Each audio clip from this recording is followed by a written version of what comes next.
Здравейте!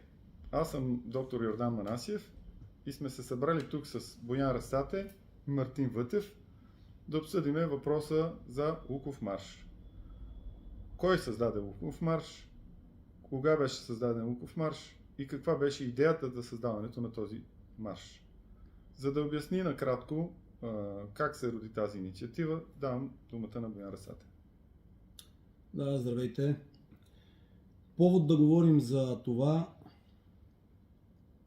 кога, кой и защо създаде Луков марш не е причината за да си правим реклама, защото повечето националисти в България много добре знаят, че създаването на Луков марш е изцяло моя заслуга.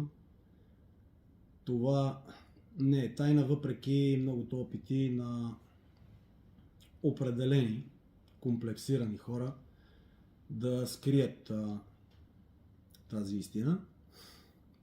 Но, както казах, повод да говорим за това кой, как и защо създаде Луков марш не е това за да се изтъкваме, а защото тази година се навършват точно 20 години, откакто за пръв път беше проведен вече така известният Луков марш.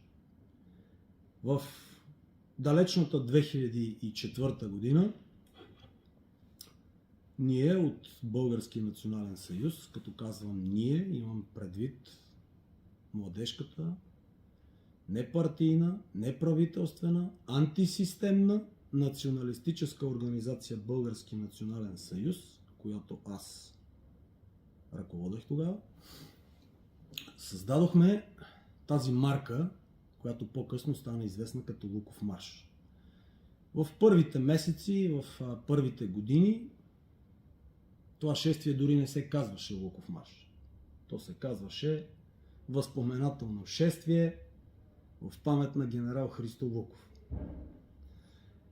Но през 2010 година на мене ми хрумна идеята, че всеки един продукт, който ние искаме да бъде лесно разпознаваем и лесно да бъде възприет от обществеността, трябва да има ясно, кратко и точно име.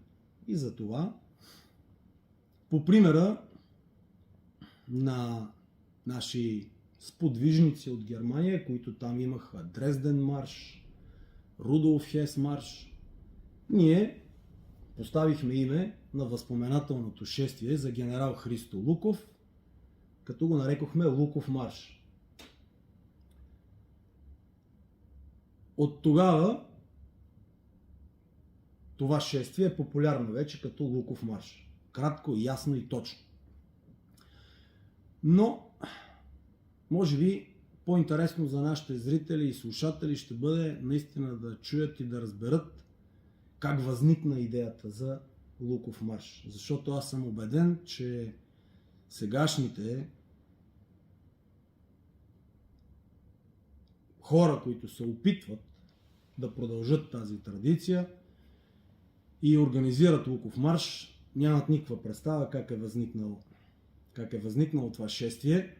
Най-малкото, защото когато това шествие беше създадено, тези сегашните изобщо не бяха актуални и не са съществували. Някои от тях, вероятно, едва са се учили да прохождат и нямат отношение към създаването на Луков марш. Нека се върнем малко по-назад. Българския национален съюз е организация, която съществува в непартийната част, така нареченото НПО, БНС Edelweiss. А то беше наречено Edelweiss, защото идеята беше да се занимава също така и с спортно-туристическа дейност. И идеята беше Български национален съюз, Edelweiss, освен различните културни мероприятия, освен протести, да се занимава, както казах, и с спортно-туристическа дейност. Затова се казваше и го нарекохме Edelweiss. Та въпросното Български национален съюз Edelweiss започна така реално започна да функционира, да работи през 2001 година. Казвам реално започна да работи, защото няколко години преди това, може би 2 или 3 години, то беше на ниво проект, идеи, обмисляне на символи, символика, идейни принципи, програмни точки. И докато всичко това озряваше в главата ни, в началото бяхме 4 човека, докато всичко това озряваше, минаха 2-3 години, е така някакси от нищото, много бързо. Но през 2001 година Български национален съюз имаше своя експлозивен дебют на паметника на братската могила в Борисовата градина, където на 9 септември старци, комунисти и техните млади наследници, последователи, внуци и деца организираха за поредна година поклонение, възпоменание по случай мракобесния 9 септември. И тогава в момента, когато Румен Овчаров, който беше на трибуната, каза: и нека сега, другари и другарки, да паднем на колене за едноминутно мълчание за жертвите на империализма и фашизъма. Всички лягат на колене, някои падат, защото не могат да се държат. И в този момент 14 души от Български национален съюз остават прави, а от тези 14 души сигурно 3 или 4 човека започнахме да хвърляме домати и яйца по трибуната, което, повярвайте ми, предизвика зомби апокалипсис. Тогава май имаше и пролета кръв на някои от участниците от БНС. Говорим наистина за зомби апокалипсис, защото не можете да си представите физиономиите на около 1500 плюс-минус няколко стотин смаяни и разярени болшевишки идиота, които така се обърнаха към нас. В първите няколко секунди просто не знаеха какво се случва, защото освен доматите и яйцата, които хвърляхме, ние и крещяхме червени буклуци, което за тях беше скандално, а и честно казано сега, като се замисля, и в моите очи това е скандално, защото представете си 14 човека, от които 10 се скатаха в първите секунди, виждайки физиономиите на разярената зомби тълпа. И останахме около 4 прави, от които 2-3 хвърляхме яйцата и доматите. И изведнъж зомбитата се събудиха и ни нападнаха. Малко се отклоняваме все пак от темата за Луков. Това е важно, защото е свързано с Луков марш. Между другото, тази случка много напомня на така само правим една вметка, такава историческа. Това, което разказа Боян, 2004 година се случва. 2001 се случва. 2001 година. Така, знаем от историята, че легионерите са нападали ремсийски, комунистически, такива младежки мероприятия и по същия начин, естествено не с домати, с яйца, но с тояги, сопки, камъни, с подръчни материали са така успявали са да направят така, че комунистите да им се разтурят събранията и да ги разгонят. Така че това много добра препратка прави към легионерството изобщо и темата за генерал Христо Луков. Аз за това го разказвам, защото това е част от романтичната история на Български национален съюз, когато си търсеше свое име, своя символика, свои изяви и свои битки. Свои идеологически битки, да. Свои идеологически битки. Та нека накратко да кажа, когато ни нападнаха, по-възрастните комунисти бяха на първите редици, удряха с бастуни, хвърляха патерици по нас, дърпаха ни. Един се беше провесил на знамето, което ние развявахме. Нашето кърваво знаме, защото то наистина беше окървавено, цялото беше в кръв от кръвта на един от нашите съратници, който го държеше и му бяха разбили главата с патерица или бастун или камък, защото зад редицата от стари зомбита имаше млади комунистчета, които хвърляха камъни и клони по нас. В крайна сметка всичко беше заснето, ние нямахме много големи възможности за отпор, защото на място имаше няколко телевизионни екипа и всяко едно наше действие, което излиза извън рамките на закона, ние вече бяхме излезнали далече извън закона, беше документирано и щеше да бъде използвано за нас, срещу нас в съда. Събитието приключи след като ние се оттеглихме с бой в долната част на поляната на братската могила. Там изчакахме полицията, защото нямаше никакъв смисъл да си тръгваме, тъй като физиономите ни бяха ясни и различими. Заедно с полицията дойде и една линейка, която откара един дърт комунист-вампир, който получи инфаркт на място. По-късно разбрах, че бил умрял и започнаха съдебните дела срещу тези хора, които участваха в това събитие. Не всички, защото, както казах, около 10 на човека се покриха. Следствие на това, което се случи, един от четиримата, които не се покриха, в последствие обаче се усра и се отказа от организацията още в първите и така прохождащи стъпки. Самото начало. И нотариално се отказа от организацията. Неговото име ще запазя в момента в тайна, защото той ще се припознае сам. Защото този човек първо няма нищо общо с организацията повече от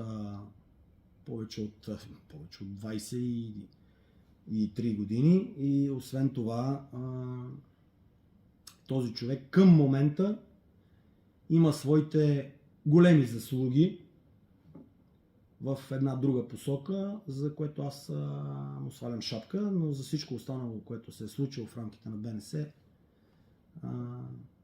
не го приемам за правилно и за нормално. Но така не е акцента той или това събитие на 9 септември. Така както казах, Българския национален съюз в тези години си търсеше своите идеологически битки и своите идеологически кумири. Някак си... Търсили сме пример, от който да се вдъхновяваме. Да, разбира се, търсехме пример, от който да се вдъхновяваме и търсехме свой... Сред българския елит от... свой пример за подражание и този пример за подражание трябваше да бъде различен. Той не беше достатъчно да бъде просто Васил Левски, Христо Ботев или някой друг случайен генерал, защото в нашата история имаме много генерали, много военачалници, много владетели, които заслужават нашето внимание, заслужават да бъдат наши кумири, наши примери за подражание. Но Българския национален съюз, както казах, търсеше свой идеологически водач, идеологически пример. Не знаехме кой е той и бяхме някакси една от многото организации, които съществуваха по това време, малки организации. Даже по същото време имаше още няколко български национални съюза, един български национален съюз Родолюбие, български национален съюз не знам си патриоти от не знам си кой си град. Така че Български национален съюз не беше единствената организация, но аз много добре знаех, че не е важно колко организации носят името Български национален съюз. Важно е и ще бъде запомнена само онази, която бъде най-ясно различима. Най-ясно различимата организация е онази, която има свой различен образ. и онази, която е най-активна. В този ред на мисли продължихме да развиваме своите структури, аз избрах знака на рода Ду в неговия стилизиран вариант с, ето го тук и на знамето, със своите специфични контури и симетрия, която му придадохме. И времето някакси от само себе си ни поднесе личността на генерал Христо Луков. Как се случи това? В някакъв, спомням си, че беше слънчев ден през февруари, началото на февруари. Дали е било 2004, по-скоро не е било, било е може би предишната година или 2 предишни години. Разхождайки се в центъра на София, излизах от подлеза на метрото Сердика, където е сега. Тогава нямаше метро, беше просто подлез с разни сувенирни магазини. Излизайки оттам, точно на каменната стена, под която минавате, за да влезете в подлеза, видях едно обявление, формат обикновен машинописен лист А4, на което пишеше, че на еди коя си дата, еди къде си, ще се проведе възпоменание за генерал Христо Луков, убит 1943 година на 13 февруари от комунистическа терористична бойна група. Това ме заинтригува. Заинтригуваме, защото в моя род имаме двама души, които са били легионери.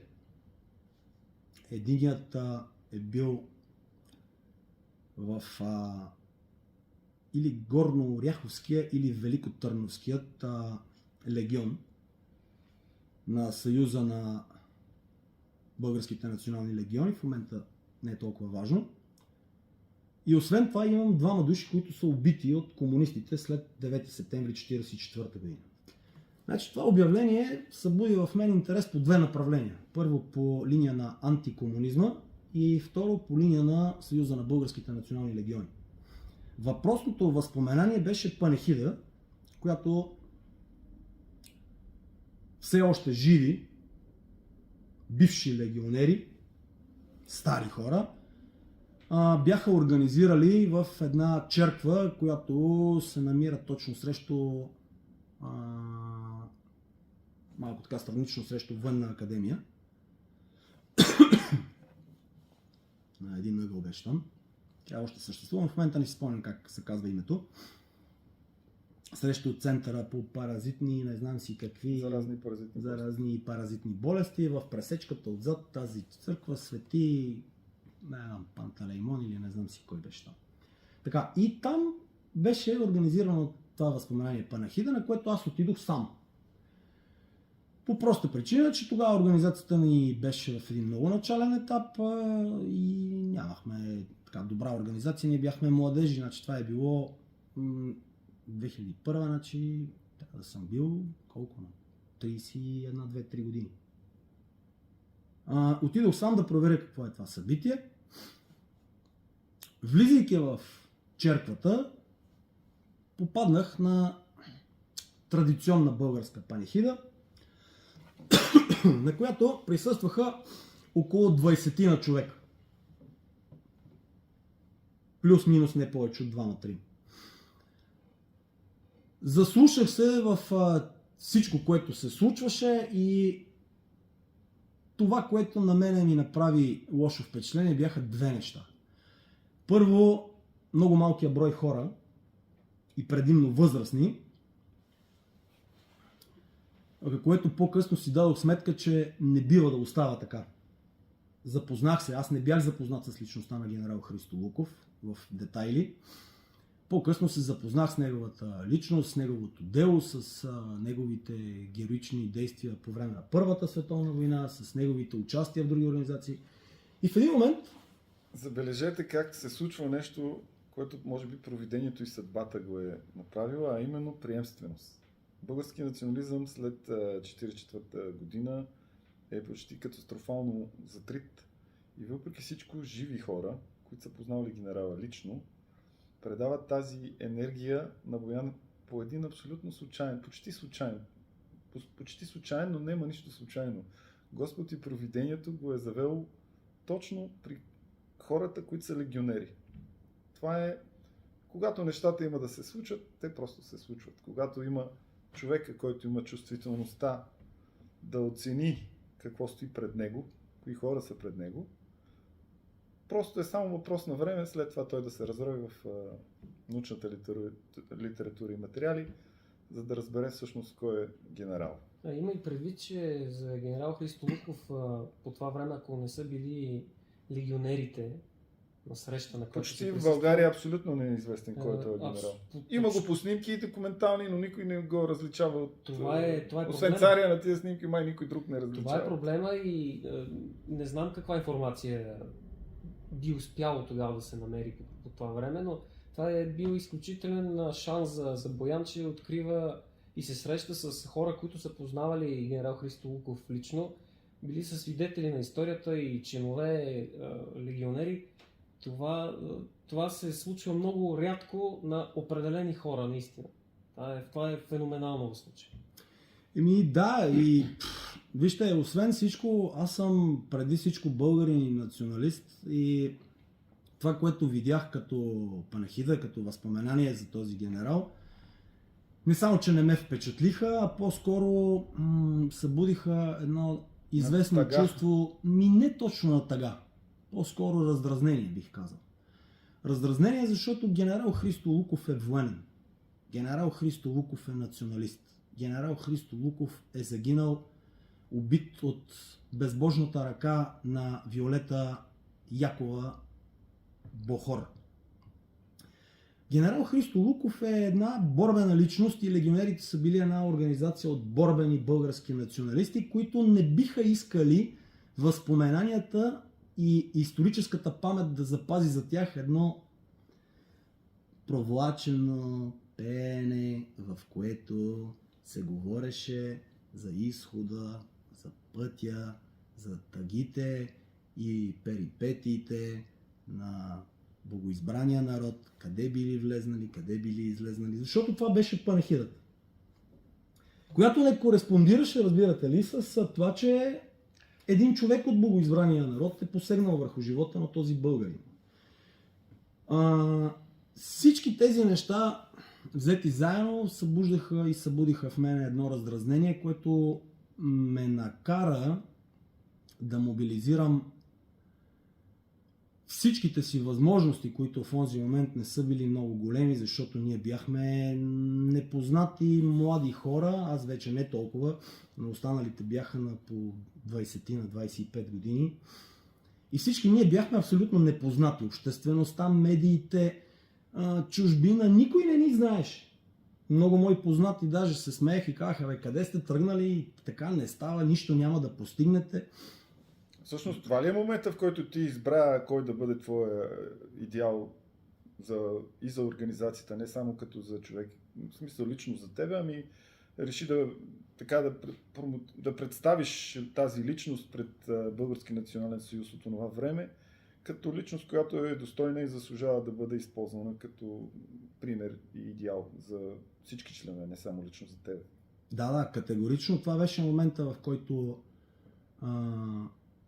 приех тази мисия, защото това наистина в онзи момент беше мисия да извадиме името на генерал Христо Луков от забвение, да изтупаме прахоляка и мръсотията, които бяха нахвърляни върху това име и да го превърнем в един символ, в какъвто той вече отново е. И това отне доста години. Първоначално, разбира се, по естествен път, първата година, както казах, 2004 година, ние се опитахме да привлечеме към това родолюбиво дело и онези възрастни стари легионери, които бяха нашата връзка на съвременните българи с някогашните български герои. Те бяха връзката. За жалост обаче времената бяха такива, че старите легионери все още са били страхували, най-вероятно. първо се страхуваха, но не това беше най-сложното и най-проблематичното. По-проблематичното беше, че старите легионери, бидейки антикомунисти, някакси се бяха пришили към тогавашните демократични сили в България, които, разбира се, ние като националисти не одобрявахме, защото тогавашните демократични сили бяха мултикултурни, бяха отворени бяха либерални, бяха отворени към циганското малцинство, Сега. бяха глобалисти, бяха подкрепящи прохождащият хомосексуален идеология, или как да го кажа, джендър общество. И ние бяхме, как да кажа, някакси... Не се чувствахте комфортно в тяхната компания. Чувствахме на мястото си в организации като Българския демократически форум, който твърдеше, нали, че е идеен наследник на Съюза на българските национални легиони, но само твърдеше. Въпреки това, в името на тази мисия, на тази кауза да извадиме името на генерал Христо Луков отново в обществото, аз се свързах с, разбира се, чрез някои от тези възрастни хора, с които се запознахме. Някои от тях след това станаха членове на Българския национален съюз, осъзнавайки, нали, че наистина демократическия форум е твърде демократичен и твърде антинационален. И се свързахме с тогавашното ръководство на тази партия. Да, те бяха партия Български демократически форум. Тогава тази организация се представляваше от един университетски преподавател, професор Кара Стоянов или Кара, някакъв подобен беше. Още тогава, разбира се, тази организация беше с затихващи функции, защото по чисто физически причини хората постоянно намаляваха, защото бяха възрастни. Внуците на много от тях и децата не знаеха, че те са били легионери. Представете си какъв страх и ужас е било в тези семейства, за да не разкажеш на децата и на внуците си какъв си. Тоест тази организация нямаше нови попълнения. Ние се опитахме някакси да се кооперираме. Старата школа и младите, които върват по техния път. Май не се е получило много. Не се получи от самото начало, защото в България много пъти съм казал, българският национализъм е недоразвит, а той е недоразвит поради лошо семейно възпитание, ниска култура, а в днешно време вече и поради огромни пропуски, свързани с историческите познания на младежта. Но в онзи момент основно мисля, че семейното възпитание на тогавашния председател на Българския демократически форум изигра една лоша шега. На нас лоша шега, защото, както казах, ние бяхме прохождаща организация с изключително малък бюджет, не че сега имаме огромен бюджет, но тогава бяхме абсолютно зле. Тогава имахме средства, колкото да си направим 2 знамена. Повярвайте ми, едно знаме нито тогава, нито сега струва кой знае колко пари. Представете си колко зле сме били. Но ние направихме наши 2 знамена, но цялата подготовка на това първо възпоменание на генерал Христо Луков, в което искахме да му дадем по-голям мащаб, изискваше повече средства. Спазвайки традицията и желанието на възрастните хора, легионери, решихме да направим също такова възпоменание в черква, в панахида. Наехме, платихме на съответното духовно лице в черквата Света София. Трябваше да се изработят факли, трябваше да се изработят листовки, за да разлепиме из цяла София. И така нататък, и така нататък. Общия бюджет на цялата тази организация, аз спомням тогава колко беше. Беше 300 лева. Все пак в уния години 300 лева не са като днес 300 лева, но все пак не е голяма сума и тогава не е била голяма. Ами, 300 лева бяха колко? Една заплата средна в това време, може да се каже грубо. 2004. Не си спомням. Освен Българския демократически форум, се обърнахме и към още една организация, която се казва Български национален фронт, с седалище САЩ, Чикаго. Която се ръководеше от, как се казваше? Георги Паприков, може би. Беше част от нея, но всъщност един друг, с да му беше фамилията, възрастен човек. Съжалявам, моите извинения, че не се сещам за човека как се казва, но нейният представител в България беше Гошо Спасов. Така, той разпространяваше писанието Борба, ако не се лъжа. Точно така. Съм бил малък, но си го спомням това нещо. Точно така. Свързахме се и с Гошо Спасов, представителя на Българския национален фронт. Това бяха други легионери, които са задгранично представени, емигранти, а тези от Българския демократически форум си бяха тук, пак легионери на местна почва. Трите организации, заедно с нас, БДФ, БНФ и БНС, бяха унези, които организираха първото възпоменание, в което... Добре, не първото възпоменание след 43-та, но първото по-мащабно и по-добре организирано, защото 20 човека на панахида не се броят. За мен, аз не броя такова нещо. Но това беше катализатора, който събуди интереса ми. За първи път, 2004, тези три организации проведоха това възпоменание. Разбира се, остана и една горчивина, за която казах, че е породена от лошо семейно възпитание, и това е, че 300 лева трябваше да си ги разделиме трите организации. Обаче, по типичния байганевски... Всичко остана за БНС ли? Не.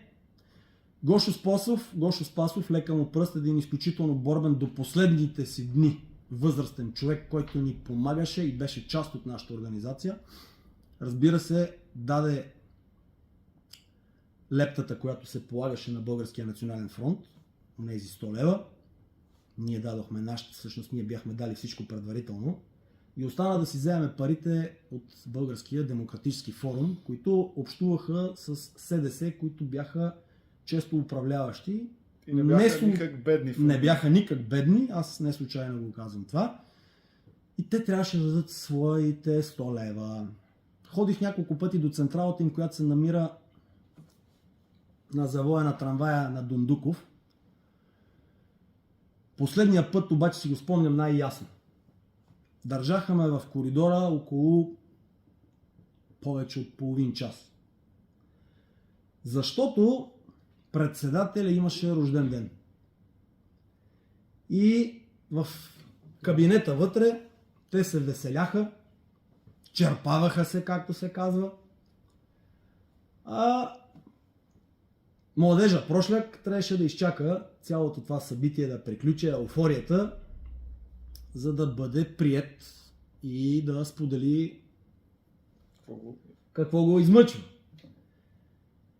Чаках, по едно време излезе там някаква, която беше секретарка, аз си споделих за какво чакам, тя влезе, каза, че е споделила с председателя, обаче тържеството продължи, докато моя праг на търпение се изчерпа, станах и си тръгнах. Казвам го това, за да се знае. Защото боклуците в България трябва да бъдат назовавани по имена.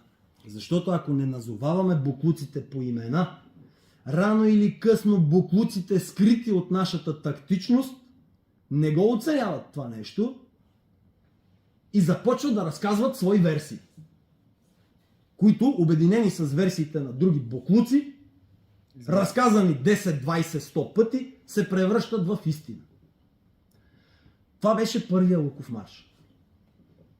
Присъствието на Луков тогава марш беше около 50 до 100 човека, не повече. Нещо искам тук само да те прекъсна. Много хора тук могат да те опрекнат, че тъй като ти си присъствал на сбирката на легионерите, ти си провокирал цялата тая организация, сега си присъстваш едва ли не заслугите и на останалите две организации, и на останалите хора, които все пак са те подкрепили за това нещо. Има ли такова нещо? Има ли така от тебе смисъл самочувствие, че ако не беше ти, това нямаше да се случи и че ти си най-важен, че само заради тебе това се е случило, или просто ти си бил катализатора, но все пак и много други хора са те подкрепили. Как тук, смисъл, питам се да разбера дали гледаш на това силно егоистично или все пак знаеш докъде са твоите заслуги, но отдаваш и заслуженото и на останалите. Не мога да разбера тук как точно възприемаш своя принос.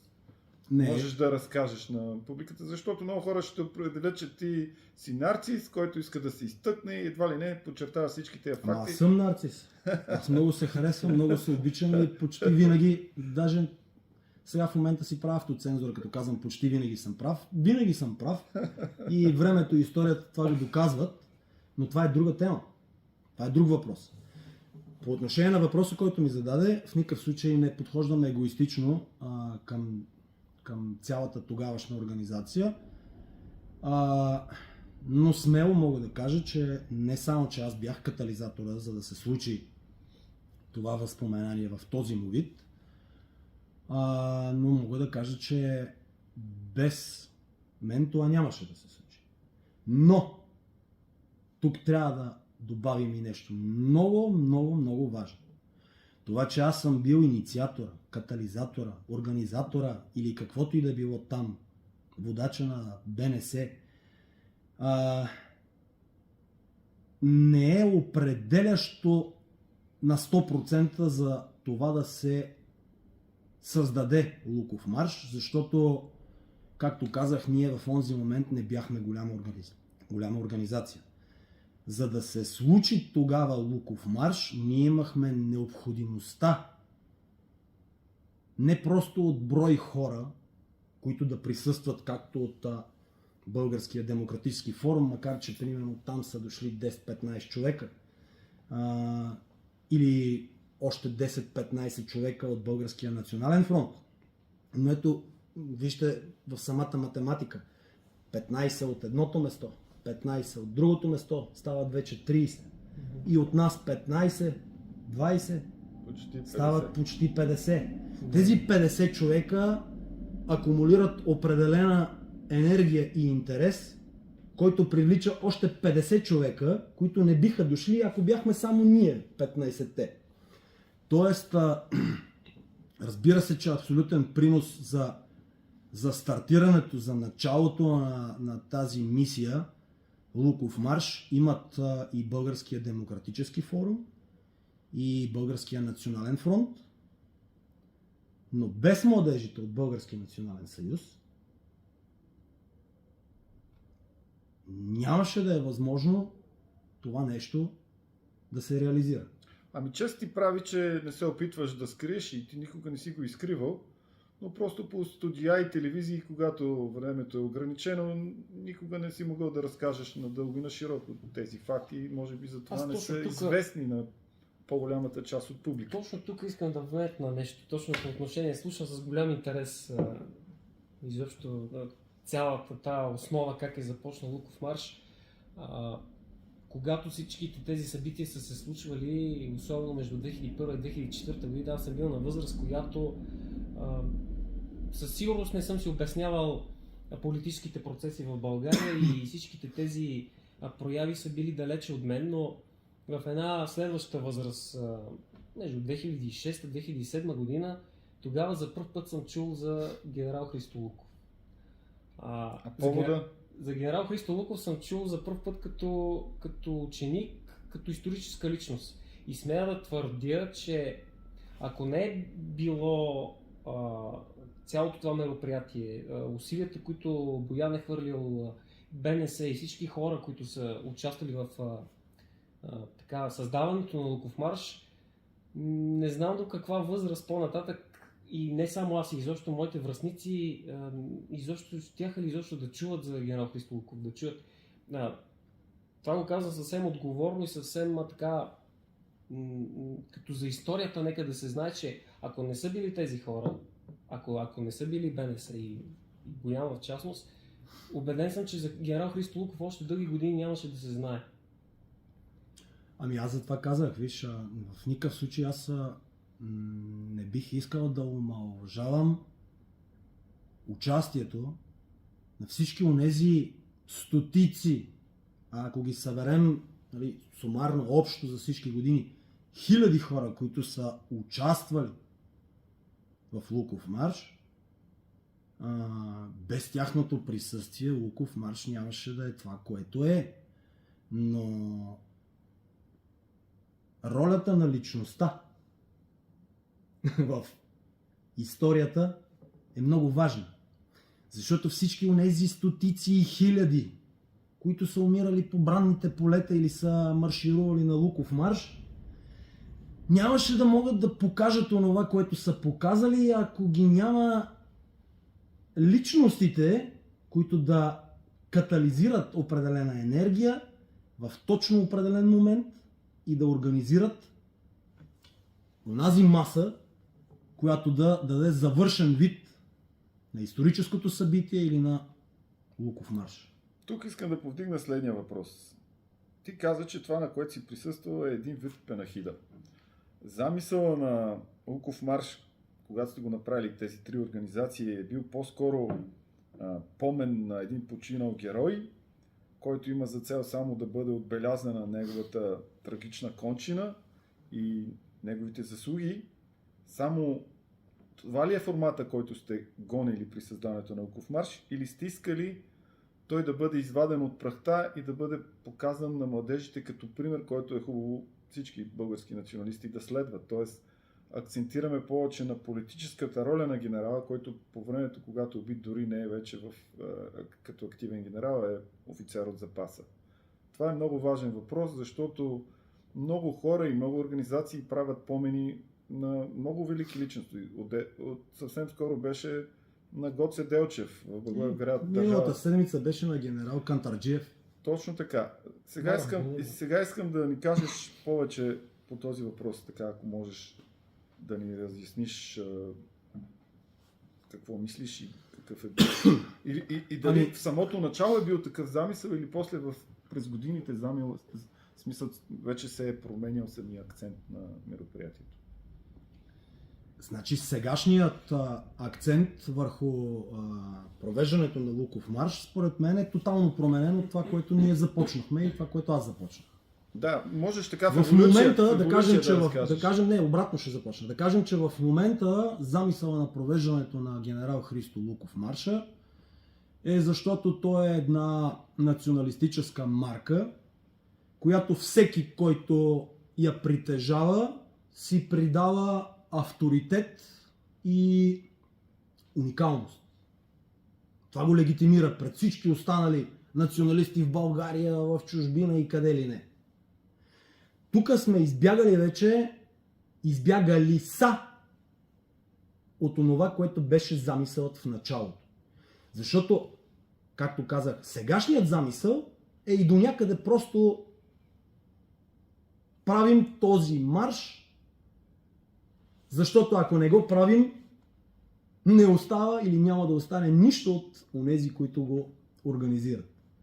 Това е единственото събитие, което ги легитимира, единственото събитие, което им дава някакъв известен авторитет.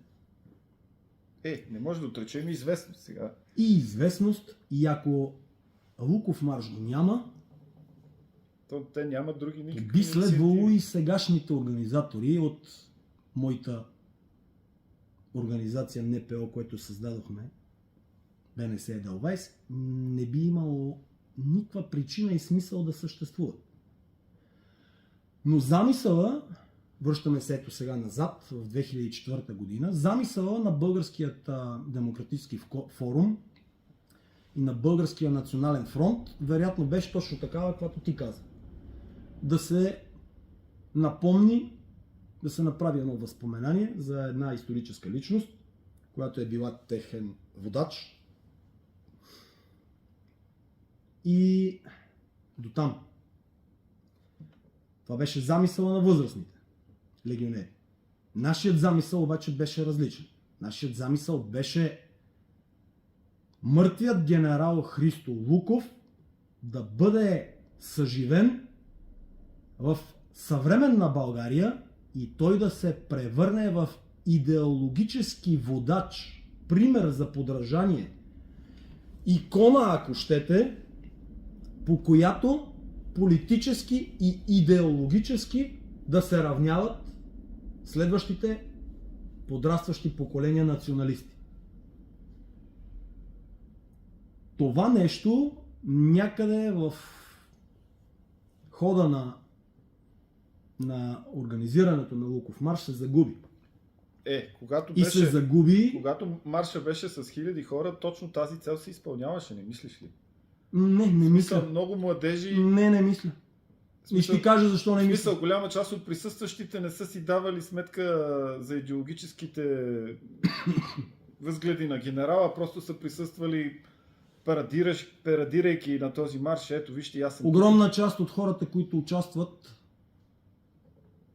и участваха, и това беше голям проблем за нас, защото, както казах, ние искахме да превърнем личността и името на генерал Христо Луков в една идеологическа платформа. Защото той е не просто някакъв генерал от многото наши генерали. Той е генерал Христо Луков, който изглежда перфектно. Той е генерал Христо Луков, който не е умрял от рак на простатата или от гръдна жаба или от някаква друга болест. Той е генерал Христо Луков, който е застрелян от нашите идеологически врагове. Затова генерал Христо Луков беше важен и трябва да бъде важен за национализма, защото той формира нашия идеологически образ. А организаторите след 2010 година, когато аз спрях да се занимавам с Луков марш, започнаха да акцентират някакси предимно на неговите исторически заслуги. Които не са малки, може да не са малки, разбира се, те са огромни. Защитавал Мартин, може да каже. Защитавал Кюстендил, той бил в пределите и е в пределите на България. Участвал в войните за национално обединение. Възстановява българската армия. Възстановява българската армия. Военен министър. Забранява военната лига. По този начин деполитизира офицерството и генералитета в българската армия. Модернизира българската армия с ново оръжие, нова тактика и така нататък. В периода, когато той е военен министър в правителството на Георги Кюса Иванов 1935-38. Тоест това са основателни факти, но в самия замисъл на Луков марш не е да се подчертава неговия исторически принос като генерал, а по-скоро неговата идеологическа същност. Това е така. Неговата идеологическа принадлежност към определена идеология, определена организация, ликвидиран, убит от наши определени идеологически врагове. Но след 2010 година, когато аз спрях да се занимавам, да си довърша мисълта, онези, които продължиха да се занимават с Луков марш, акцентираха предимно върху неговата историческа роля, бягайки от неговия идеологически образ и същност. И не само бягат от неговата идеологическа същност, а те започнаха да я променят. До такава степен започнаха да променят идеологическата същност на генерал Христо Луков, че преди 2 или 3 дни, водейки нереален разговор, защото сегашната младеж обича да води разговори по Инстаграм, месенджер и така нататък, но водейки такъв разговор, един младеж започна да ми обяснява, нали, кой е генерал Христо Луков и аз, бедния глупак, как не съм знаел, че той бил евреин, който защитавал евреите през Втората световна война. И аз викам, сега всъщност нищо не викам. Какво можеш да Какво да кажеш кажеш, на човек? такава повеща? Това е До изкривяване. такава степен стигна изкривяването, както казваш, За на което личността има на генерал заслуга. Христолуков. За което изкривяване имат заслуга онези нещастни паразити, които се прилепиха и легитимират своята собствена нищожност с името на генерал Христо Луков. И някой ще каже, ма защо го правят? Нали, какъв е смисъл? Всяко едно действие, което някой върши, трябва да има някаква причина. И аз мога много лесен отговор да ви дам. Той е елементарен. Когато Луков марш стана популярен и известен, защото той надхвърли рамките на Български национален съюз. Власти имащите, либералните и хомосексуалните НПО-та започнаха да виждат по-напред, отколкото виждаха самите националисти. И осъзнаха, че генерал Христо Луков се превръща в проблем, защото може да бъде обединител на българските националисти. И понеже нямаше как да го убият пак, както е бил през 1943 година, По същата причина, поради една от същите причини. поради същата причина, че И тогава е могъл. е могъл да бъде обединител на българските националисти, нямаха как да го убият. Пак решиха да убият Луков марш.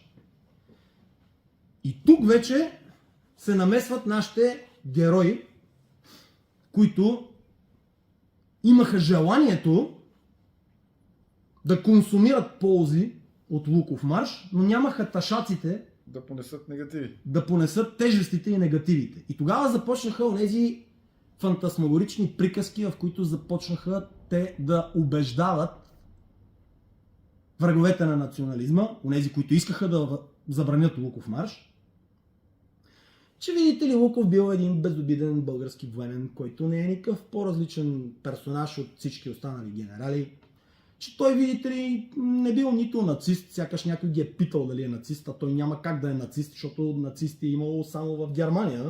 В България е имало 14 човека от Българската национал-социалистическа работническа партия, но Луков не е бил неин член. И започнаха да се дават едни такива обяснения, които са непотърсени обяснения.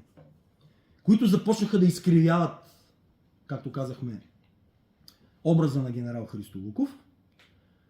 Но това се правеше, защото онези паразити, мижитурки, които искаха да консумират ползите от генерал Христо Луков, искаха да убедят, да се подмажат, да се подложат на онези, които искаха да забранят марша, а забранявайки марша, започват да носят тежести и онези, които го организират. Започват да ги викат в съдилища, започват да ги викат в ДАНС, започват да ги убиват в ДАНС. И те започват, за да се предпазят, започват да се опитват да изкарат личността на генерал Христо Луков някаква съвсем различна от тази, каквато ние бихме искали да бъде запазена, каквато е. В тази връзка, нали, тук дойдохме и до ДАНС. Когато нашия съратник Емил Крумов го викат в ДАНС да дава обяснения, дали за Луков марш, дали за нещо друго, ние не знаем, защото той не е споделил, но вероятно е било в тази връзка. Там в ДАНС става някакъв инцидент, някакъв съкатлък, при който Емил Крумов е убит. Паразитите, мижитурки, които използват Луков марш, вместо да защитят нашия бивш съратник, защото той беше от известно време неактивен, се отрекоха от него и приеха версията на полицията за самоубийство.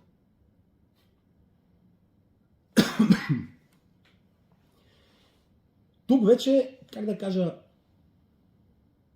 имаме една тотална деградация, свързана единствено и само с желанието да си създадеш един обществено-политически комфорт веднъж годината да организираш Луков марш, сложиш баретката, военните дрежки втора употреба от Бундесвера, качиш 2-3 статии, 1-2-3 клипчета и след това да си правиш националистически туризъм в чужбина, като размахваш биографията си на мега националист, организатор на грандиозния Луков марш, който вече няма онзи смисъл, който би трябвало да има. В този ред на мисли, днес Луков марш по-скоро полезен, по-скоро вреден. Как мислиш? Трябва ли да продължи да се организира, ако така се е изкривила цялата идея? Ами, не бих казал, че... Това е... Не бих казал, че е излишен Луков марш. В никакъв случай. Разбира се, че трябва да има Луков марш. Но не този позорски, комерциален, носещ дивиденти на една малка групичка от паразити, минзухари, ползи. Трябва да бъде онова, което е всяко едно възпоменание за всеки един националистически герой, който е вярвал в определена идеология, а не просто е живял в някакъв период от време. Не се ли превърна в този ред на мисли Луков марш нещото, което вече разделя националистите, а не ги събира?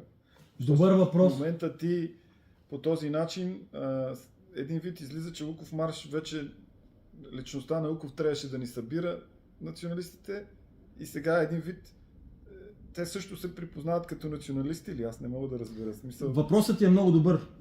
Аз не бих ги причислил тези хора повече към националистите, съжалявам. Не, аз отдавна съм... да организират Луков марш, но за мен е хора, които се опитват да черпят дивиденти от един велик човек, за да повишават своето его и своята известност. Ами да. Това са типичните използвачи по български на своята известност. Това беше риба прилепало. Залепва се за нещо и започва да се храни от него. Проблемът е, че генерал Христо Луков го превърнаха в търговска марка. Защо така мислиш? Ами, защото вие много добре знаете, всички тези артикули, които се създават, печатат книги, стикери, шалове, тениски и така нататък, всичко това нещо, това се прави с цел печалба, защото те не се раздават, те се продават. Формално казват, че спонсорират с тези пари. Това е основната идея, че се спонсорира по този начин Луков марш. Луков марш. Сега, аз съм раздвоен по отношение на това, което говорите двамата. Тоест, да, ние не сме комунисти и за да можем да популяризираме една идея, ние трябва да произвеждаме съответните артикули. Тениски, чаши, свичари, каквото се сетим, за да направим тази марка популярна. Обаче, не съм съгласен, че тези артикули се използват за финансиране на Луков марш, защото аз съм участвал в цялостната организация на Луков марш, знам колко струва, знам какви разходи сме имали тогава и какви грандиозни неща сме правили. Говорим за гора от 100-150 знамена. Говорим за между 5 и 10 регионални щандарта. Знаете ли какво значи регионален щандарт? Това означава, че всяка структура на БНС имаше свой регионален щандарт, който участваше в шествието на генерал Христо Луков. В момента на шествията за генерал Христо Луков не може да видите повече от 30, 40, 50 знамена. Не повече. Не може да видите нищо повече от стария барабан от 2004 година, който продължават да го таралянкат. Един барабан не са купили. Не може да видите нищо повече от щандарта, първият на Българския национален съюз, който лично аз съм го правил и за чието съдържание само аз знам какво има вътре в него, защото аз съм го сглобявал. Мога да ви кажа всяка една част и всеки един елемент от щандарта, какви работи има вътре в него, заложени, които те даже не знаят, че съществуват тези неща. Защото не са го правили. Това е трагично смешно, аз така го намирам. Искам да напомня, че днешната организация на всеки един Луков марш не е много скъпа. И знаете ли защо? Защото хората вече си идват сами с знамената на марша, защото подаването на едно заявление в общината не струва нищо, защото, как да кажа, факлите, които се използват, не са толкова колкото бяха преди и не се правеха толкова трудно, колкото се правеха преди. И за това не съм съгласен с втората част, че от продажбата на артикулите се финансира Луков марш. Тук искам да отбележа и още нещо. Луков марш, може би в очите на хора, които не са присъствали на старите шествия, е нещо грандиозно. Но тези хора не знаят какво беше. Не знаят, че през 2008 година на Луков марш ние успяхме да привлечем военният духов оркестър на българската армия. 2008 година от Министерство на отбраната не искаха да забраняват Луков марш. Напротив, участваха с военния духов оркестър. Какво се случи няколко години по-късно? Няма оркестър, няма знамена, няма регионални щандарти, защото няма структури. Защото структурите на Българския национален съюз се отвратиха, погносиха и напуснаха организирано през 2010 средата 11. Защото новия курс на старата организация не им допадаше. За жалост, много хора, които напуснаха тогава структурите, завинаги останаха неактивни, защото бяха разочаровани от тези вътрешни организационни свинщини, които една групичка, пак казвам, от паразити, минзухари, надробиха. Но нека се върнем и към 2010 година.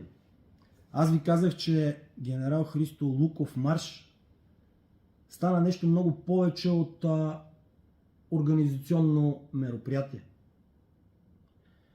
През 2010 година в желанието си да популяризираме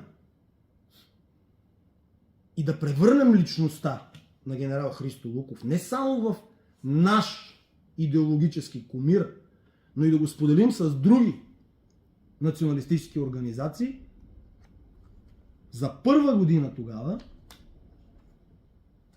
избрах 13 февруари, денят на Луков марш, да се казва Ден на националната съпротива. Ето ги лепенките. Ден на националната съпротива. Идеята беше от организационно мероприятие към национално, извън организационно. Не просто Луков марш, не просто една личност, а една личност, която обединява отделните националисти, отделните националистически организации.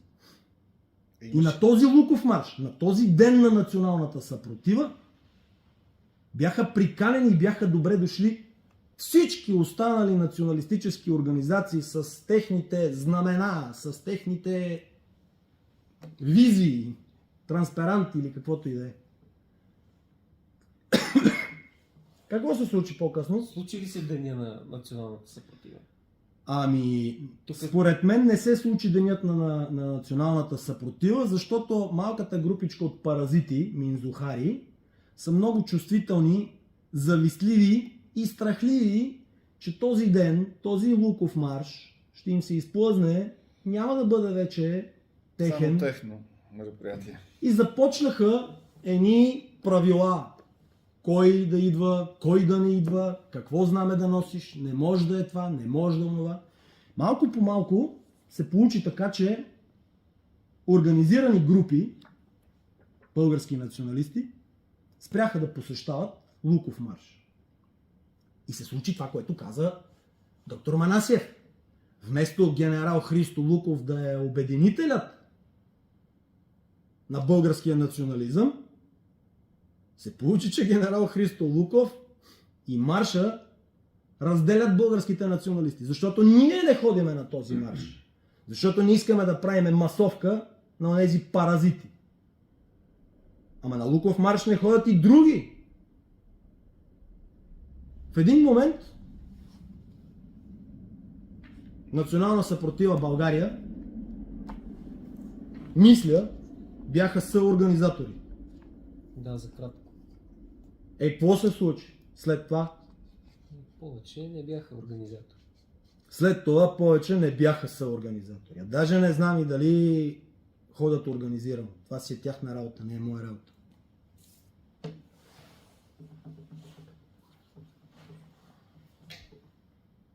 Да кажем няколко думи в заключение за как ти виждаш развитието на тази инициатива. Беше ме питал, извинявай. Способни ли сме да я върнем в първоначалния и замисъл или по-скоро да се примириме, да я оставим да си отживее? Само искам да вметна нещо точно в този момент. Да се примириме как? Запази си само за изречението.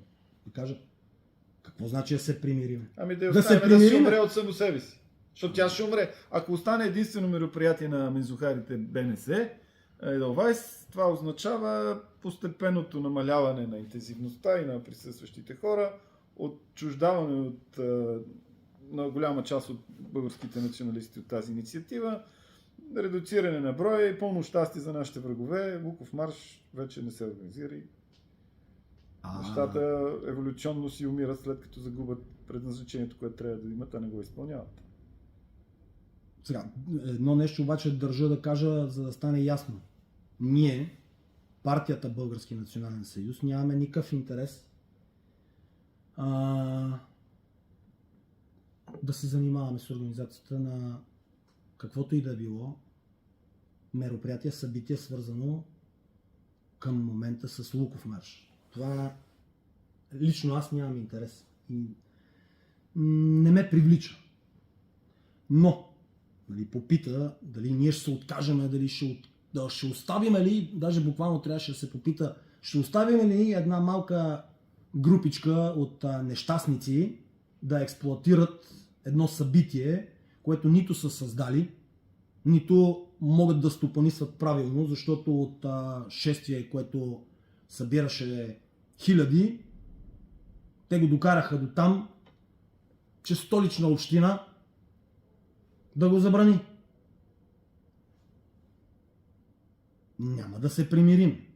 Но нашата непримиримост не минава през това ние да се опитваме да организираме алтернативно провеждане на Луков марш, защото това само по себе си означава поредното конфронтиране и разединение на националисти. Защото едни ще отидат на техния Луков марш, други ще отидат на нашия Луков марш. Аз съм сигурен, че след това ще се появи и трети Луков марш. От това ние нямаме нито полза, нито цел. Отлюстване и разделяне. Да, обаче това не означава, че ние ще мълчим и няма да изнасяме истината и фактите такива каквито са, и затова сме се събрали, за да говорим по този въпрос. Точно това искам само да кажа. По отношение на това, че дали Луков марш в един момент ще изчезне или повече няма да се провежда или каквото и там да се случи. Боян и хората около него, аз го казвам това обаче вече от гледна точка като историк, Боян и хората около него имат заслугата за това генерал Христо Луков да бъде вече разпознаваема личност, да бъде върнат, ако може така да се каже, отново в пантеона на българската история, да бъде изваден от там, където е бил захвърлен и така заринат от комунистическата власт толкова години. И сега вече генерал Христо Луков не е толкова неразпознаваем, не е вече такъв анонимен герой в българската история. Дали ще се провежда Луков марш или няма да се провежда Луков марш в някакво определено време, личността генерал Христо Луков ще продължи да живее. Ние си свършихме работата. Вие от тази гледна точка наистина сте си свършили работата. Първо от гледна точка на това, че започна да се говори за тази личност. Изобщо за генерала, за това, което той е направил. И второто вече, като основатели, като в основата на Луков марш, като шествие, което се провежда всяка година, това беше едно от аз си го спомням като едно от най-крупните, и го каза съвсем откровенно, най-крупните националистически мероприятия в календара на изобщо на националистическите такива мероприятия в България. Но въпреки това, виж, годината. Искам да кажа, ние не сме исторически клуб. Така е, но... Не само ние като организация. Националистите не бива да възприемат себе си като някакъв исторически клуб за възстановки на личности или събития. Национализмът е активност и политически действия. Национализмът е идеология. В този ред на мисли, както казахме преди малко, ние свършихме онова, което трябваше да се свърши по отношение на историческата личност генерал Христо Луков. Да, имате заслуга за От тук насетне ние имаме задължението, и това е много по-важно от това дали ще се провежда Луков марш или няма да се провежда Луков марш. Много по-важно е ние да създадем дата, ден, шествие, организация на един истински ден на националната съпротива. Не Луков марш, ден на националната съпротива. Такъв ден, който да бъде равнозначен на подобни дни, които се провеждат в други държави, като Денят на независимостта в Полша, като Денят на украинските защитници, доброволци в Украйна. Това са паметни дни, които събират различни организации в един ден и на едно място. На нас това ни трябва. Един истински ден на националната съпротива. И когато създадем този ден, когато заедно се подредим в едни стройни колони, тогава няма никакво значение дали този марш се казва Луков марш, ден на патриотичните организации или каквото и да е било.